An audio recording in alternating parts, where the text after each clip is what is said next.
Nothing.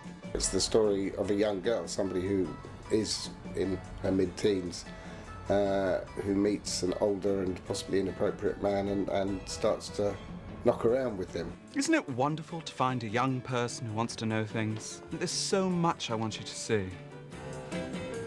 Growing up in what seems like a seemingly kind of boring existence, you know, meeting someone like David who is so glamorous and funny and just turned her onto this whole kind of exciting world that she didn't know existed outside her suburbs. Quand doucement tu te penches en murmurant c'est dimanche, si nous allions en banlieue faire un tour sous le ciel bleu des beaux jours. To Jenny, it is a main turning point in her life. She gets very, very happy and very, very hurt.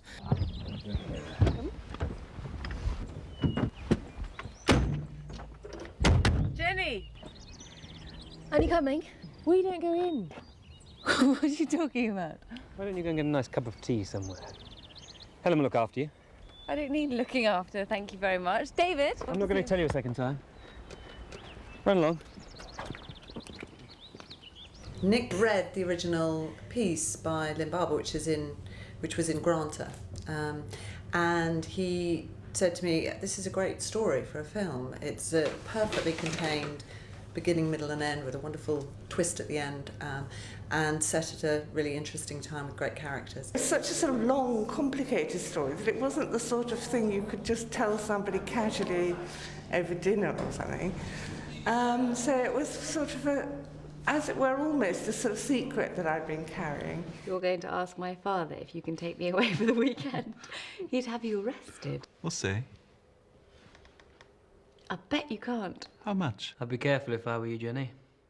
You don't know who you're dealing with. £5 You're on. Peter Sarsgaard, Alfred, Molina, Emma Thompson, and Carey is fantastic and a real talent. And then, you know, Rosamund Pike, Olivia Williams, it's amazing, the cast of this film. Really fascinating to have someone like Carey Mulligan, who's never taken an acting lesson in her life. She's a natural. Work with someone like Alfred Molina, who's a craftsman, a perfectionist, but very much out of the English acting tradition. And then Peter Sarsgaard, who's American, very emotional, and has to play a really complicated, layered character. It's an old map. A spade. Poor dear didn't even know what it was. What a waste. It shouldn't spend its life on a wall in wherever the hell we were. It should be with us. We know how to look after it properly. We liberated it. Liberated? Yeah. That's one word for it. Don't be bourgeois, Jenny. You're better than that. He seduces not only her, but the parents as well, because he just is, he's something that they're not, you know, that they just don't experience. It's one thing when your daughter comes home with a broken heart, but it's quite another when your heart's broken as well as hers, you know, by the same person. My character is Jenny, who's a 16-year-old schoolgirl in the 60s, who is sort of stuck in her boring suburban everyday life with her two parents and sort of looking for something outside of what she's been landed with and sort of ready to go on a bit of an adventure. She captures the cleverness and the innocence and the sort of appetite in this person who's got a bright future that you, I think, will feel as an audience shouldn't be corrupted by these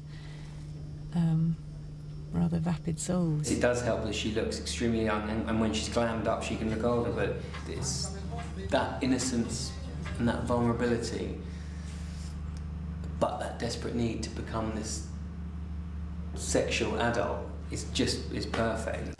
I liked the richness of the dilemma, I suppose, which is, you know, in some ways life versus education.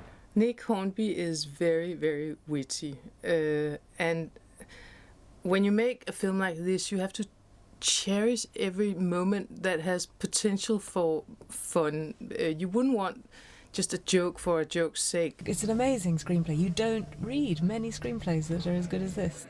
His vision of England in the 60s is perfect, and the parents and where Jenny comes from and her schooling and the people that surround her, it's really specific. I find him incredibly funny. I find his books make me laugh out loud. Don't worry too much. About what? Someone told me that in about 50 years no one will speak Latin, probably. Not even Latin people. So don't worry about your bee. Learn is such a great woman. I mean, as soon as she walks into the room, you think, oh, well, I'm all right here. Fantastic, and so kind and wise. She is wonderfully sorted on the ability to take the fragile English way, I think, and robustly look at that. She's very direct in a lovely way, and impossible to read in a lovely way, and great fun to be around, and a true cinephile loves movies, you know. Try this time when he's kissed your hand that you look at him and then look up at Jack like he kissed my hand. You have the full range of experience. We have the woman who wrote the memoir, a man interpreting that memoir, and a woman directing it. I think it gets the balance right.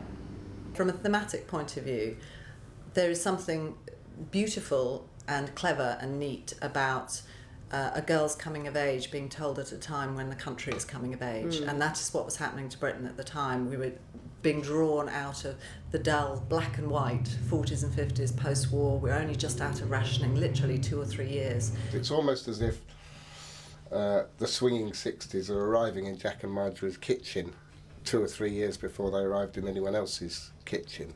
And I liked that idea. It was something I sort of held on to when I was writing it, that David is a taste of things to come.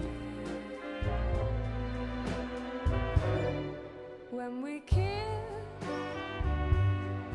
it's as if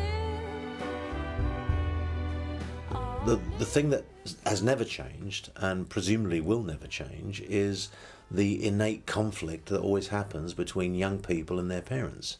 Essentially, that's what's happening here. The circumstances or the context might be slightly different, but essentially that's what's going on. It's a clash of wills, a clash of desires, you know, from one generation to the other, and that's constantly happening. I was always taught that it doesn't matter if a little girl's dress is torn or 500 soldiers get killed on film. It's a matter of which scale you weigh things on. And this film hopefully is as emotional as if something much more drastic had happened. She makes mistakes, like everybody makes mistakes. She ditches her friends for better, shinier friends, and that's not good. And so she goes off on an adventure and it doesn't pay off.